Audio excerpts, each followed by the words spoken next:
Tak ada yang menyangka bahwa rumah megah bercat putih dengan pagar besi tinggi di jantung kota kecil itu menyimpan luka yang begitu dalam. Dari luar, hidup mereka tampak sempurna. Sebuah pasangan yang serasi, Dias Baskara, bupati muda yang karismatik, dan istrinya, Kirana Ayuning Tias, perempuan anggun yang selalu tersenyum dalam setiap acara resmi. Mereka tampak seperti potret keluarga ideal dalam baliho-baliho kampanye yang tersebar di penjuru kota. Namun, Kirana tahu, senyuman itu hanya topeng. Sebuah kepura-puraan yang ia kenakan demi menjaga kehormatan. Ia sudah lelah, bukan karena tuntutan publik, bukan pula karena pekerjaannya sebagai ketua PKK kabupaten. Tapi karena hatinya yang semakin lama semakin hancur, digerogoti oleh rasa curiga dan luka yang tak kunjung sembuh. Semuanya bermula dari pesan singkat yang tak sengaja ia baca di ponsel suaminya. Kala itu, dia setengah mandi dan ponselnya bergetar di meja. Kirana tak pernah tertarik membuka pesan suaminya sebelumnya. Tapi malam itu, entah dorongan dari mana, tangannya bergerak. Dan dari situlah semuanya berubah. Sayang, aku tak tahan ingin bertemu.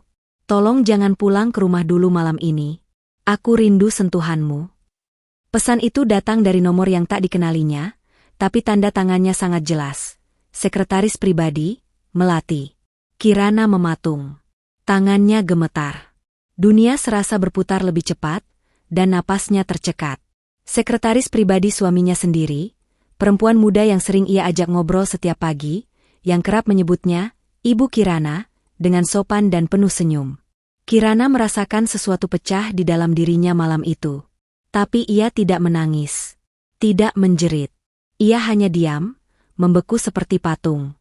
Beberapa menit kemudian, ia letakkan kembali ponsel itu dengan hati-hati, lalu melangkah ke teras belakang rumah. Malam itu hujan turun deras. Namun dinginnya tidak lebih menusuk daripada luka di dadanya. Hari-hari setelah penemuan pesan itu terasa seperti berjalan di atas kaca. Kirana tetap menjalani rutinitasnya. Menghadiri acara, menyambut tamu, bahkan memeluk suaminya di depan publik. Tapi di dalam rumah, jarak antara mereka membentang seperti jurang yang tak terjembatani. Dia seolah tak sadar Kirana telah mengetahui segalanya. Ia masih pulang larut malam dengan alasan rapat. Masih bersikap dingin di meja makan. Dan Melati, si sekretaris cantik dengan rambut panjang terurai itu, masih setia mendampingi di setiap acara resmi, selalu berdiri setengah langkah di belakang suaminya, dengan senyum yang kini Kirana tahu palsu. Kirana mencoba bicara, sekali waktu. Tapi Dias hanya tertawa kecil. Kamu capek, Kirana. Jangan terlalu mikir yang enggak-enggak. Itu cuma gosip. Orang luar senang melihat kita retak. Tapi Kirana tak bodoh. Ia mulai menyelidiki sendiri. Menyewa detektif swasta. Mengumpulkan foto, bukti, bahkan rekaman audio. Semua cukup untuk membuat siapapun terperangah. Dan yang paling menyakitkan, hubungan mereka sudah berlangsung lebih dari setahun. Bahkan Melati tengah mengandung 2 bulan, dan Dias tahu itu. Malam itu, Kirana duduk sendirian di ruang kerjanya. Ia menatap tumpukan bukti di atas meja, lalu menarik napas panjang. Ia tahu apa yang harus dilakukan. Tapi hatinya masih mencintai lelaki itu. Masih berharap semuanya hanya mimpi buruk. Tapi ini nyata. Ini pengkhianatan. Pagi itu, Kirana mengenakan kebaya biru langit yang sangat elegan. Senyumnya tetap hangat saat menghadiri acara peresmian rumah baca desa, meski hatinya telah mantap pada satu keputusan. Hari itu adalah penampilan terakhirnya sebagai istri seorang bupati.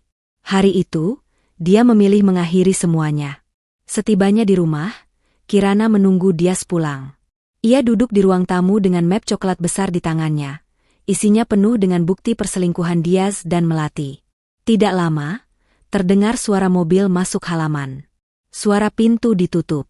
Langkah sepatu hitam Dias masuk ke ruang tamu. Ia terkejut melihat Kirana duduk di sana dengan wajah tenang.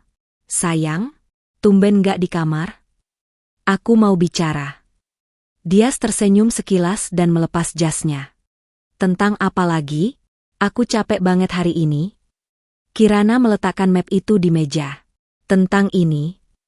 Dias menatap map itu curiga, lalu membuka isinya. Foto-foto, rekaman, dan transkrip pesan. Detik itu juga raut wajah Diaz berubah. Panik, marah, tapi mencoba tetap tenang. Apa ini, Kirana? Tanyanya dengan suara berat. Bukti. Semuanya lengkap. Kamu mengkhianatiku, Diaz. Dan lebih buruk lagi, dengan sekretarismu sendiri. Kirana ini. Melati sedang hamil, kan? Potong Kirana tajam. Diaz tak menjawab. Diamnya adalah pengakuan. Kirana mengangguk pelan, mencoba menahan air mata yang mulai menggenang. Aku sudah cukup berpura-pura. Aku sudah cukup menutup luka dan berlagak baik-baik saja. Mulai hari ini, aku akan hidup untuk diriku sendiri. Aku akan menggugat cerai kamu. Diaz berdiri, melangkah cepat ke arahnya. Kirana, jangan gila. Kamu tahu apa dampaknya kalau ini sampai keluar ke publik? Justru itu. Kamu takut kariermu hancur, bukan? Tapi kamu nggak takut ketika menghancurkan aku dari dalam. Diaz terdiam. Napasnya memburu. Lalu, tiba-tiba, dia membanting map itu ke lantai. Kalau kamu mau cerai, silakan. Tapi jangan harap kamu bawa nama baikku jatuh bersamaan.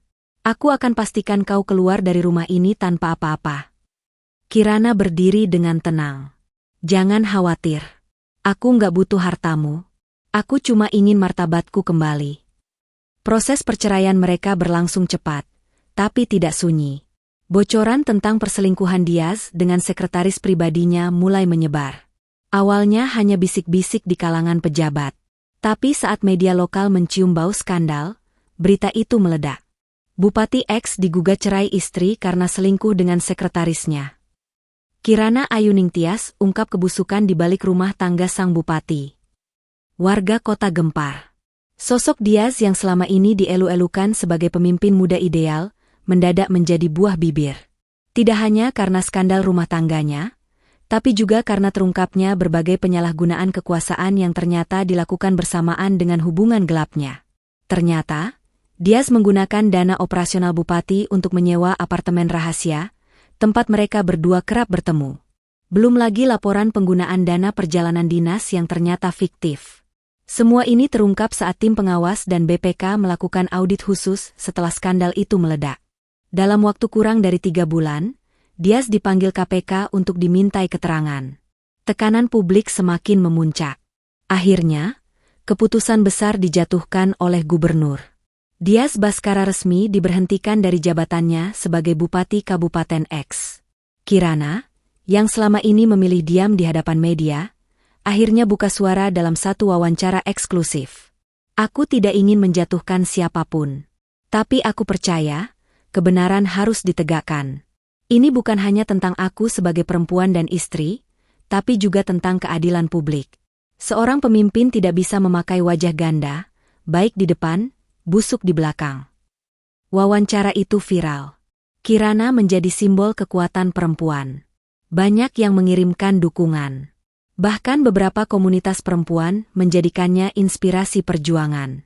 Sementara itu, Diaz, yang kini tak punya jabatan, disorot banyak kasus, dan ditinggalkan oleh banyak kolega politik, mulai mengalami tekanan luar biasa. Ia dikejar utang karena gaya hidup mewah yang tidak lagi bisa ditopang. Melati, yang dulu menjadi perempuan paling istimewa baginya, kini hanya sosok asing yang juga ketakutan menghadapi kenyataan. Setelah perceraian dan gempuran media yang mengguncang hidupnya, Kirana memutuskan meninggalkan rumah dinas yang selama ini ia tempati bersama Diaz. Ia pindah ke rumah kecil warisan orang tuanya di pinggiran kota, jauh dari sorotan kamera, jauh dari hingar-bingar dunia politik. Di sanalah Kirana memulai kembali hidupnya. Dengan satu koper, selembar ijazah S2 psikologi yang dulu nyaris dilupakan karena sibuk menjadi istri pejabat, dan segenggam luka yang masih hangat. Namun Kirana bukan perempuan yang mudah jatuh. Dalam diam, ia membangun kembali dirinya. Ia membuka praktik konseling kecil di rumahnya, menerima pasien perempuan korban kekerasan rumah tangga, korban perselingkuhan, dan mereka yang pernah merasa tak berdaya seperti dirinya. Perlahan tapi pasti, namanya kembali dikenal, bukan sebagai istri mantan bupati, tapi sebagai Kirana Ayuning Tias, perempuan penyembuh luka. Berbagai komunitas mulai mengundangnya mengisi seminar. Beberapa kali ia diundang bicara di televisi nasional. Bukan untuk mengumbar aib masa lalu, tapi untuk membagikan keberanian, kekuatan, dan harapan. Suatu sore, seorang gadis muda datang ke ruang praktiknya, dengan mata sembab dan suara pelan. "Bu Kirana, saya diselingkuhi. Saya merasa kotor, hancur, dan tidak berharga. Haruskah saya mati saja?"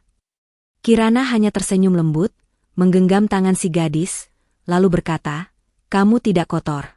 Kamu hanya sedang patah. Dan setiap patah, punya cara untuk tumbuh kembali. Lihat aku.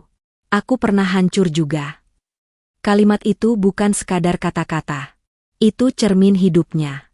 Kirana, yang dulu hancur karena pengkhianatan, kini menjadi pelita bagi mereka yang terjebak dalam gelap yang sama.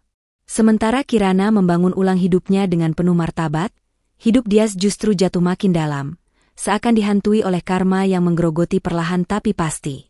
Setelah diberhentikan dari jabatannya, banyak kolega politik dan relasi bisnisnya mulai menjauh. Ia tak lagi memiliki kuasa, tak lagi punya pengaruh. Proyek-proyek yang dulu mengalirkan uang kini tak tersentuh. Rumah besar mereka dijual untuk menutup utang. Bahkan mobil mewah yang biasa ia pakai kini telah dilelang oleh bank. Melati, yang awalnya penuh cinta dan gairah, kini berubah menjadi sumber masalah. Kehamilan yang dulu dibanggakan kini menjadi beban, terutama saat bayi mereka lahir dan biaya hidup meningkat drastis. Melati tak sanggup menjalani kehidupan miskin. Ia sering mengeluh, menangis, dan bertengkar. Lama-kelamaan, ia pun pergi meninggalkan Dias dan anak mereka, kabur keluar kota. Dias ditinggalkan sendirian. Tak ada istri, tak ada kekuasaan, tak ada harta. Ia tinggal di sebuah kontrakan sempit di gang kecil, menjalani hidup dengan bantuan seadanya dari sisa-sisa tabungan yang terus menipis. Setiap pagi, ia duduk di warung kopi, menatap kosong ke jalan, seolah masih mencari jawaban atas apa yang telah ia lakukan. Beberapa warga yang dulu memujanya kini menatap dengan iba. Ada pula yang mencibir. Bahkan beberapa teman lama pura-pura tidak mengenalnya saat mereka lewat. Dias mencoba mencari pekerjaan, tapi siapa yang mau mempekerjakan mantan pejabat penuh skandal? Bahkan untuk menjadi konsultan, namanya sudah terlalu buruk untuk dipercaya. Ia mulai menghabiskan hari-hari dengan termenung, menatap foto-foto lamanya bersama Kirana, menyesali semua pilihan bodohnya. Andai aku tidak mengkhianatinya. Andai aku bisa memutar waktu. Namun waktu tidak bisa diputar. Apa yang telah dilakukan tak bisa dibatalkan. Dan Dias tahu, ini adalah harga dari pengkhianatan yang dulu dianggapnya sepele. Suatu malam, dalam keheningan kamarnya yang pengap dan redup, Dias memeluk bantal lusuh sambil menitikkan air mata. Menyesali semuanya, tapi tak tahu bagaimana harus menebusnya. 3 tahun telah berlalu sejak Kirana meninggalkan rumah yang pernah jadi saksi luka hatinya.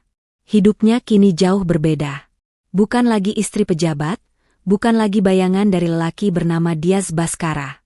Ia adalah Kirana yang utuh, yang berdiri dengan kakinya sendiri, yang menyembuhkan banyak hati, dan yang kembali tersenyum dari dalam, bukan hanya di depan kamera. Pusat konseling yang ia dirikan berkembang pesat. Ia bahkan membuka cabang kecil di kota lain. Banyak perempuan datang, tak hanya mencari tempat curhat, tapi juga ilmu dan keberanian untuk mandiri. Ia membimbing, mengajari keterampilan, bahkan memberikan akses ke modal usaha kecil. Kirana tak hanya menyembuhkan luka batin, tapi juga membangun kembali masa depan banyak orang. Salah satu hal paling mengejutkan adalah ketika ia diundang oleh kementerian untuk menerima penghargaan sebagai tokoh inspiratif perempuan tahun ini. Dalam pidatonya, ia berkata pelan, namun dengan sorot mata tajam.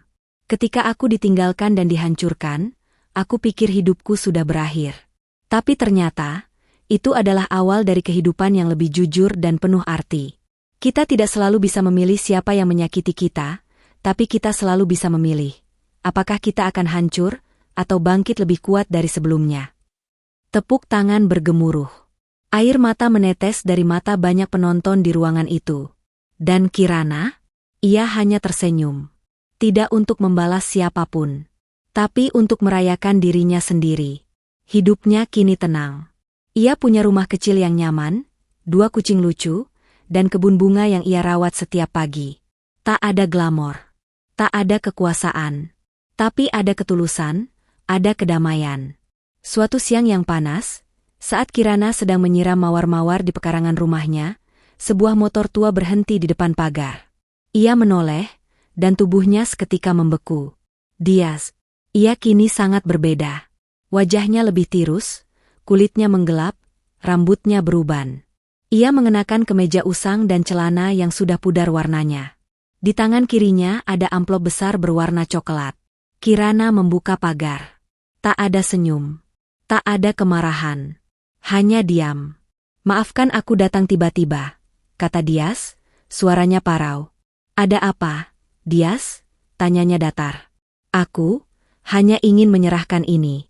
Surat pengakuan. Semua kesalahan. Termasuk yang tak pernah diketahui publik." Ia menyerahkan amplop itu. "Kamu tak perlu baca. Tapi setidaknya, aku ingin kamu tahu bahwa aku menyesal." Kirana menatap matanya. Mata yang dulu ia cintai, yang dulu penuh ambisi, kini hanya sisa bayangan dari siapa dia dulu. "Sudah terlambat, Dias. Aku tahu. Aku sudah memaafkanmu sejak lama. Tapi bukan karena kamu layak. Karena aku tak ingin lagi membawa kebencian dalam hidupku." Dias mengangguk, seperti mengakui kekalahan terakhir dalam hidupnya. Ia tak meminta kembali. Tak memohon cinta. Ia hanya berdiri sebagai lelaki yang kalah oleh pilihan-pilihan buruknya sendiri. Sebelum pergi, ia menatap Kirana dan berkata, "Kamu jauh lebih kuat daripada yang pernah aku kira. Aku harap hidupmu selalu baik." Dan dia pun pergi. Kirana kembali ke taman, melanjutkan menyiram bunga-bunganya. Di tangannya, amplop itu masih belum dibuka. Ia memutuskan menyimpannya di laci. Bukan untuk dikenang, tapi sebagai pengingat, bahwa luka bisa sembuh, dan bahwa pengkhianatan, seberat apapun, tidak akan pernah mampu menjatuhkan jiwa yang memilih untuk bangkit.